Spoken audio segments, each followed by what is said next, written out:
پاکستان کے مختلف شہروں میں کئی سالوں سے پاک ٹرک سکولز اور کالجز چلائے جا رہے ہیں۔ 2006 میں انہیں صدر پاکستان کی جانب سے ستارہ ایثار سے بھی نوازا گیا تھا۔ پچھلے سال نومبر میں حکومت پاکستان نے ان تعلیمی اداروں میں کام کرنے والے ترک شہریوں کے ویزوں میں توسیع سے انکار کر دیا۔ یہ تعلیمی ادارے ترک رہنما فتح اللہ گلن کی حزمت فاؤنڈیشن سے منسلک ہیں، جنہیں ترک حکومت دہشت گرد قرار دے چکی ہے۔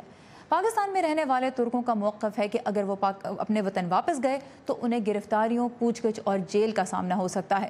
اس لیے انہوں نے پاکستان میں عدالت سے رجوع کیا، جس نے انہیں ملک میں رہنے کی اجازت دی، جبکہ اقوام متحدہ کا ادارہ برائے پناہ گزین انہیں اسائلم دلانے کی کارروائی کر رہا ہے۔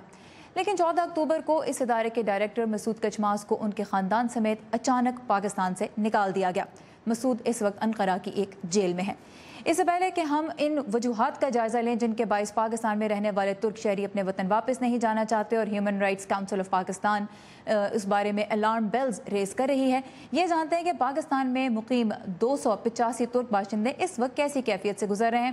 ہمارے ساتھ ہیں ان کی ایک کالیگ غالیہ نظر بھٹی، جو کہ پاک ٹرک سکولز کی اسلام آباد میں ایک برانچ کی پرنسپل ہیں۔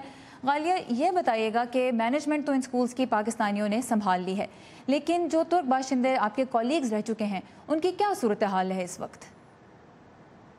دیکھیے، اس وقت وہ بے یار و مددگار ہیں۔ جو مہاجرین کے حالات ہوتے ہیں وہ انہی حالات کا شکار ہیں۔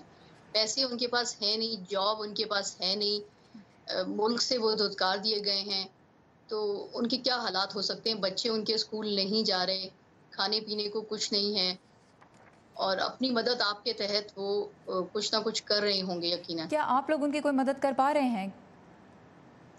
دیکھیے، ہم لوگ کیا مدد کر سکتے ہیں، ہم صرف ان کے لیے دعا کر رہے ہیں، کیونکہ مطلب دیکھیے، مدد کرنے کی صورت میں ہمارے لیے بھی کچھ پریشانیوں کا سبب یہ بن سکتا ہے۔ اچھا، تو human rights commission of Pakistan جو ہے HRCP، وہ تو کہہ رہا ہے کہ یہ ایک انسانی حقوق کے حوالے سے بہت خطرناک صورتحال ہوگی جس کا سامنا یہ لوگ کر رہے ہیں، اور اگر ان کو واپس بھیج دیا گیا۔ آپ مجھے یہ بتائیے کہ ان کے دوستوں کے طور پہ آپ کے خیال میں اگر ان لوگوں کو ملک سے باہر بھیج دیا جاتا ہے تو کیا نقصان ہوگا سوسائٹی کو اور ان انسٹیٹیوشنز کو جنہیں یہ لوگ چلا رہے تھے؟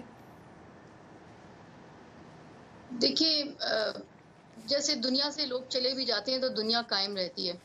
انسٹیٹیوشنز تو پاکستانی لوگوں نے سنبھال لیے ہیں، اور ہم پوری کوشش کر رہے ہیں کہ ہم اس کو اسی معیار کے مطابق چلاتے رہیں جس طرح سے یہ لوگ چلا رہے تھے۔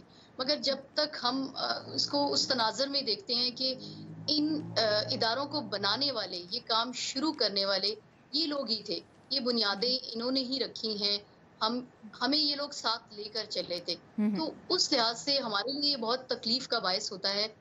ہاں، اگر یہ لوگ چلے بھی جائیں گے تو اسکول انشاءاللہ ہم ٹھیک، یہی اسکول چاہتے ہیں چلتے کہ رہیں گے۔ اسکول ہم لوگ بھی ٹھیک، اسکول چلتے رہیں، اور چلتے رہیں گے ہم اور ہی آپ کی چلاتے کوشش رہیں۔ یہی ہے کہ ان کو آپ اچھے طریقے سے چلاتے رہیں۔ بہرحال آپ ان کے لیے دعا گو ہیں۔ غالیہ، بہت شکریہ وائس آف امریکہ سے بات کرنے کا۔